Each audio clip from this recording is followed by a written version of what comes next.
Today, Barn Fiend. This is not a clickbait title. I'm really going to take this X out of the barn and we're going to get it running again. We'll also talk about the project in the video. Towards the end, I'll ask you a bit about what you want to do. I have planned a lot for this car and you will see the possibilities are quite extensive. We're going to make this first video to get it running again. The goal is just to start the engine, check everything we need. That will be after the opening credits and it will also be with Thomas from Chatreix.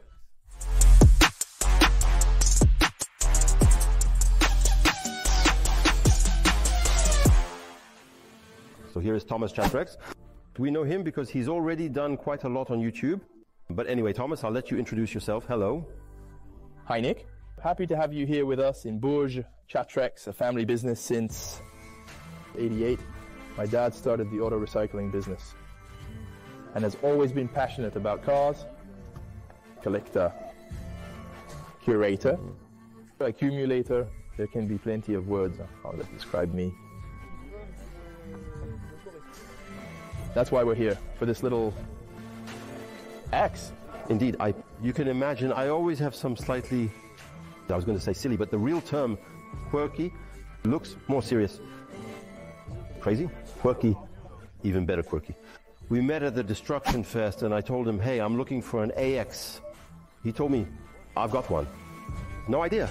He knows a bit about valuable things in cars. Not scrapping it all. I think that's it. So you get all the hardballs, all that stuff actually. So there are all the premium cars and all that stuff. Well, those are destroyed. Unfortunately, we can't.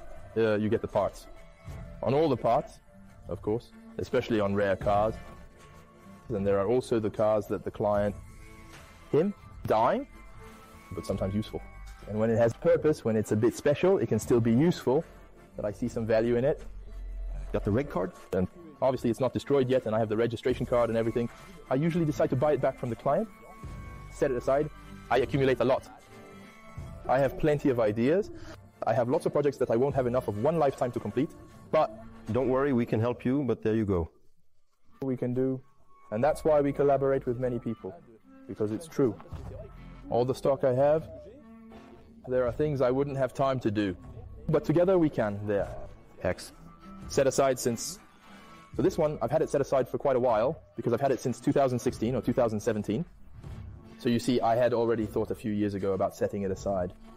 The plan, so the why and how of this X, a CITROEN X, like that, 3 doors, seeking an X, 3 doors. It doesn't really matter which model, I'd say. It's the TU engines from Peugeot inside.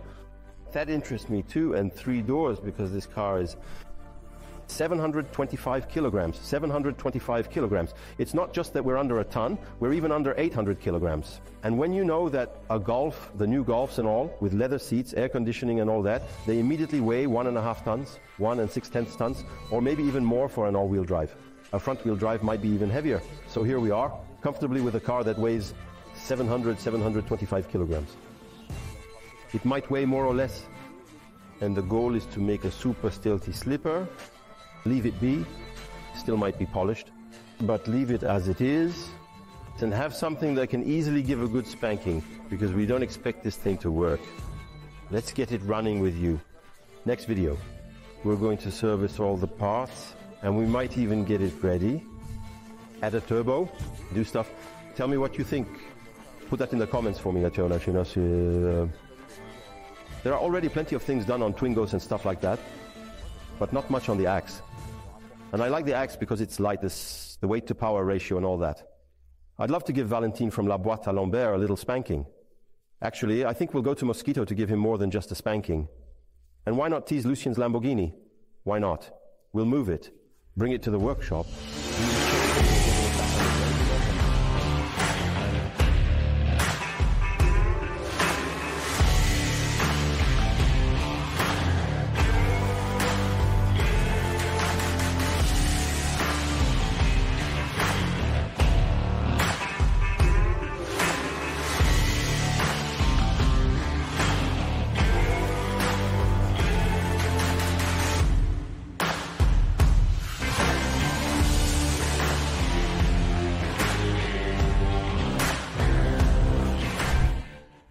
Now we are back in the workshop at Chatreix. We can try to start the vehicle, see what works and what doesn't, and figure out the necessary operations before starting it up. The most crucial thing, I would say, is to check if the timing belt is cracked. If it is cracked and we try to start the engine, it could break. We can also check the tires, but the tires are, it's later when we want to drive that it won't be very important. The most important thing is really the engine and all those things. We'll check the oil, we'll check the water, then we'll look inside the cylinders with a small camera. We'll remove the spark plugs to see a bit what's going on inside and what we can do. Once we've done all that, we'll do an oil change to put in brand new oil, because at the first turn of the starter, it will want to suck in oil. If the oil has been sitting for too long, we're going to have a lot of dirt and it's going to spread the dirt everywhere. We drain, we remove all the dirt, impurities that fell into the oil. With our new oil, we'll lubricate everything well and start with an easier side. By disassembling the cylinders to check that there's nothing inside, we'll also put a little bit of penetrating oil in there so that if by chance the rings are stuck inside, it can loosen them. And especially at the first turn of the key, the first movement, we don't end up tearing or breaking something if it's a bit seized or there's a bit of rust on the walls. Before the first start, we'll have already tried all that. After that, we can also take the compressions and so on, but we'll very quickly try to start it. If it doesn't start, we'll take the compressions. If there's nothing in the cylinders, it could be a valve or something that stays open. Anyway, we're going to turn everything by hand to make sure we don't damage anything. I was talking about distribution. You see how it's cracked under the light? You can see the cracks here slightly. Well, that's a sign that you shouldn't drive the car. Otherwise, it will break. The pistons will hit the valves. Done in both senses. The valve is bent and the engine is busted.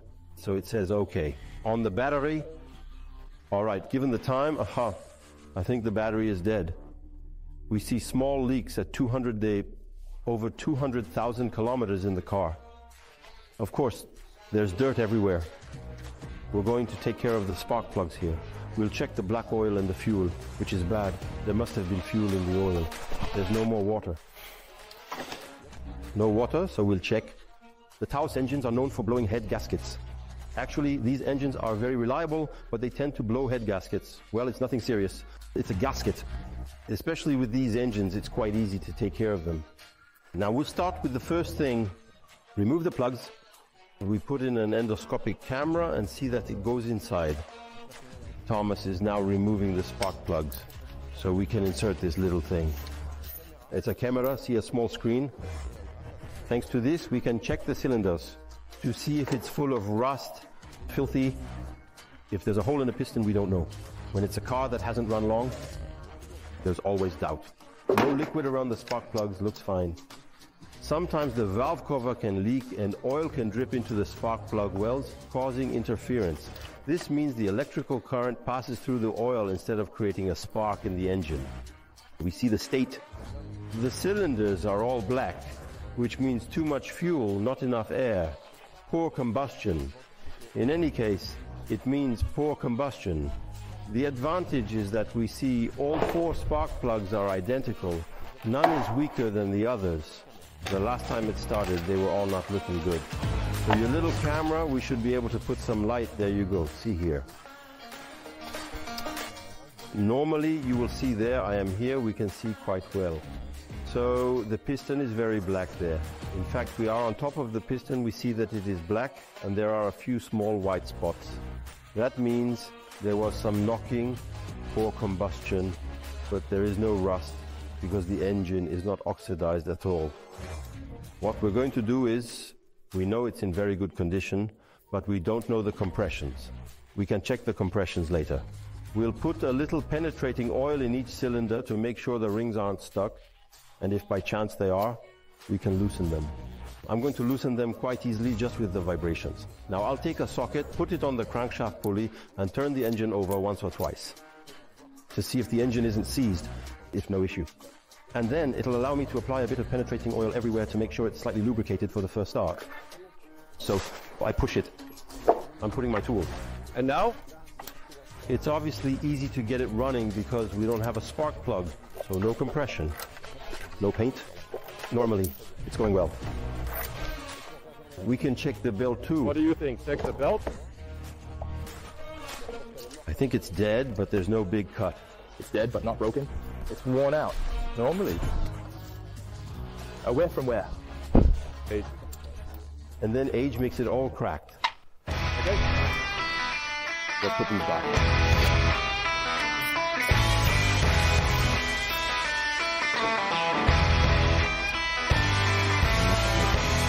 Be careful when putting the spark plug wires.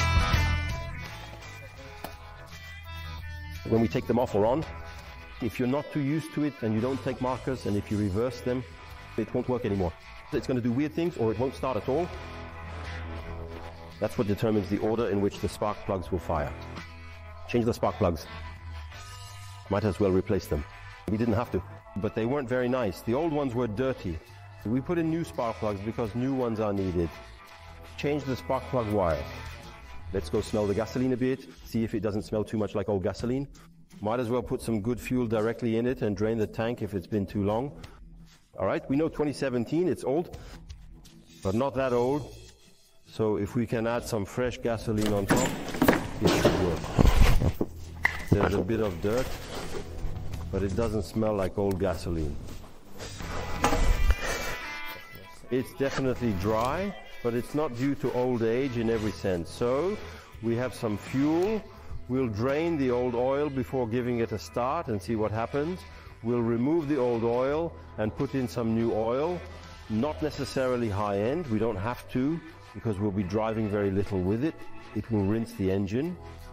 And then we drain it again, replace the filter to ensure that all the impurities that fall into the sump pass through the filter. We don't know if by chance this filter isn't clogged, if the bypass valve stays open and serves no purpose. So we'll lift the car and check all that. It's definitely convenient when you have a container like this, but not everyone is equipped.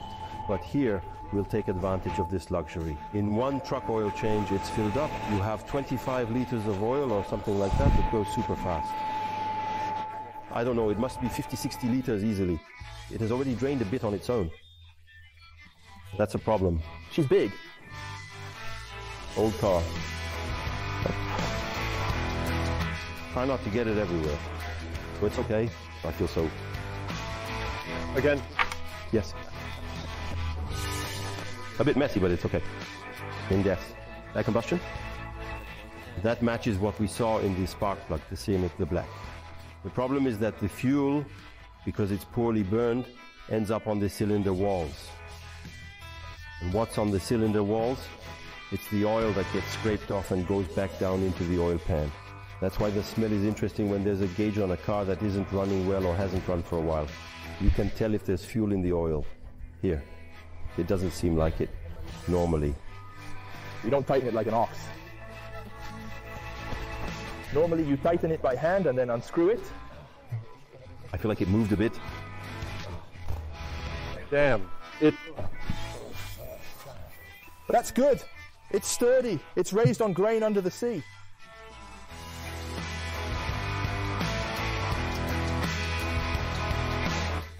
So don't make the mistake of dropping the oil filter because there's almost puree flowing out.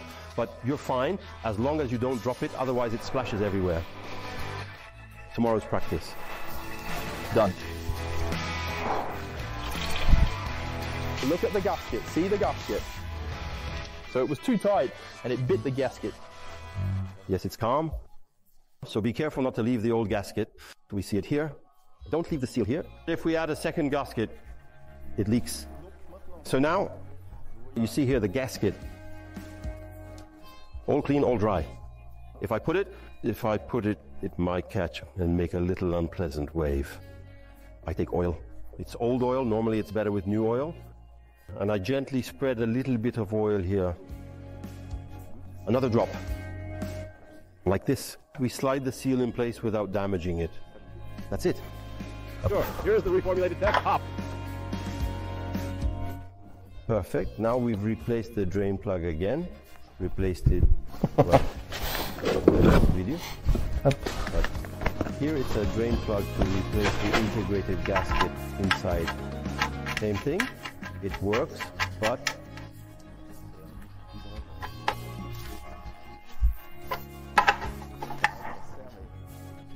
not like a fool, because it's a metal casing.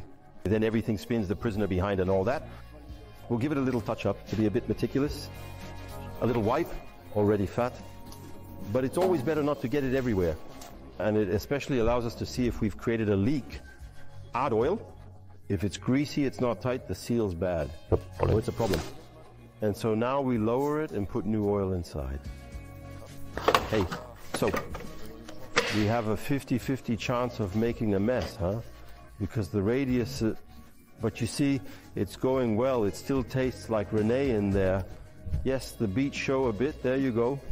There's not too much water. We might have a face, I'm at that point. So now we have oil.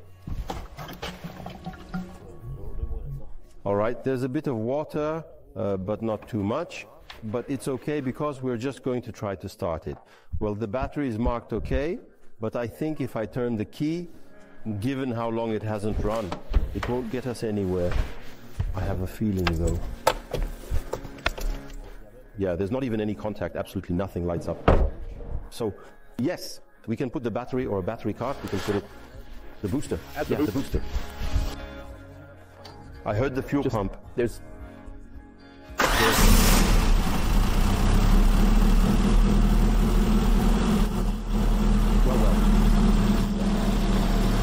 Are these vehicles beautiful? Excellent. Voila. All right, the oil pump fills the oil filter. My cow. And everything is runs great. Maybe it's also because we changed the spark plug. Given the state of the spark plug. Then, more food. That's what it's so right. Moisture. There. Taking it apart. The thing. Sure. Here is the reformulated text. Fine. Perfect. We won't let it run for too long because the goal is not to break the timing belt. Got it. There. It ran perfectly. It idles well. We give it a little gas. Great. Now we need to make a list of parts. So we have quite a few things to replace. Belt. We've no choice. If we belt, we do the water pump, battery, done with the plugs. The accessory current. About the reference.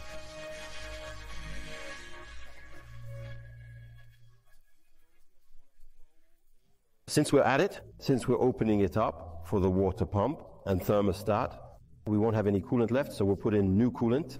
And I'm going to put silicone hoses. Because the rubber hoses, if you look a little here, it's starting to crack. It's hard, not coolant, but oil. This one is hard as wood, it's like concrete. That's the problem. It'll happen to all the rubber hoses.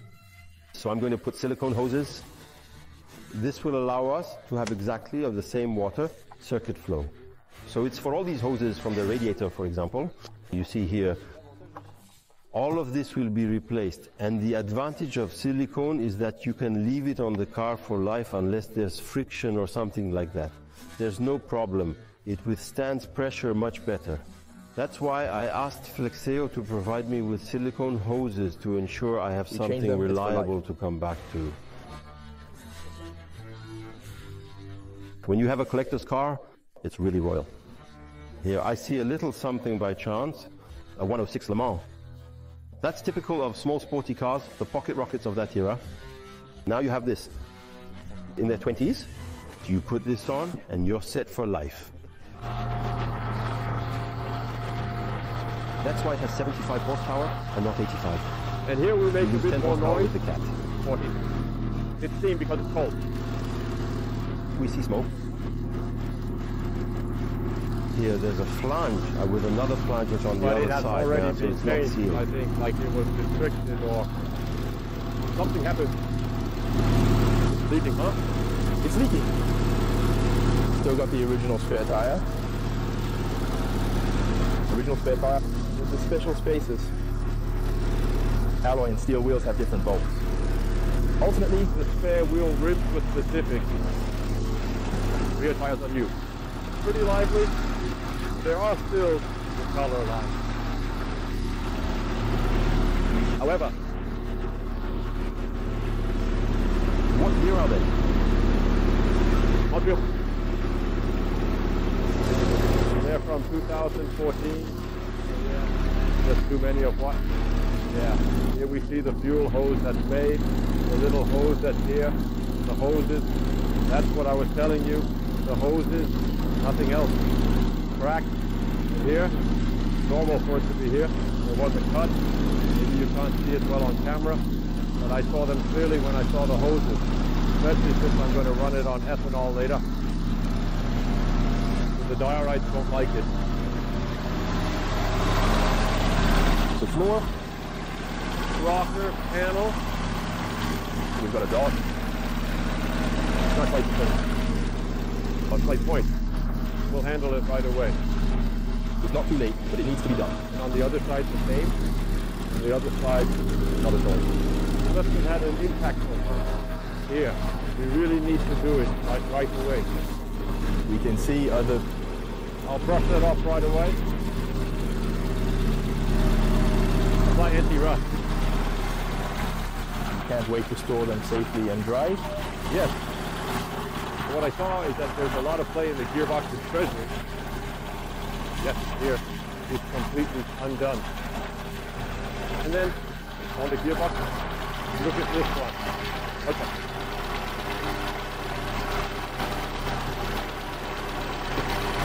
You can clearly see the play here. Underneath, that's right. Look, you see the lid on the gearbox? It moves a lot there.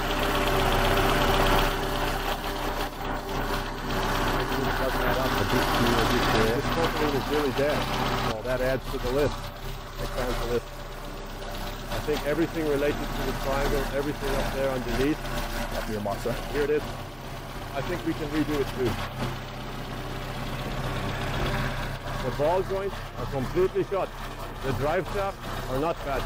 But here, we can see the ball joint roots are completely torn. All right, the drive shafts on your side, yes. You're bad as it happens. Oh, yes? But for now, it's okay. So we're going to prepare a little something for the braking system. Oh, yes, there. The drive shaft is shot on this side. We're going to do a road test to make sure it doesn't tear. He's pushing it so it tears.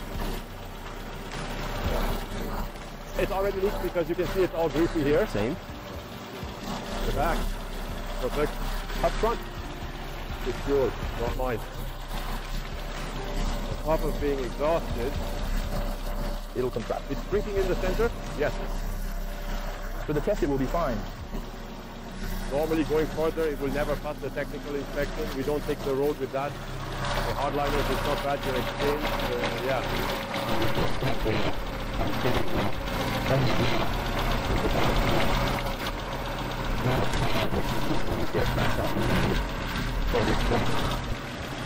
All right. Yeah, fine. I hear a little knocking, but maybe I'm just being paranoid. Anyway. No, they did. Replacing the valve cover. Yeah. They need to reseal it from scratch anyway. The two new engines always leak. They're never super airtight. See? It's leaking there. If the seals are 30 years old. The hoses and seals being 30 years old.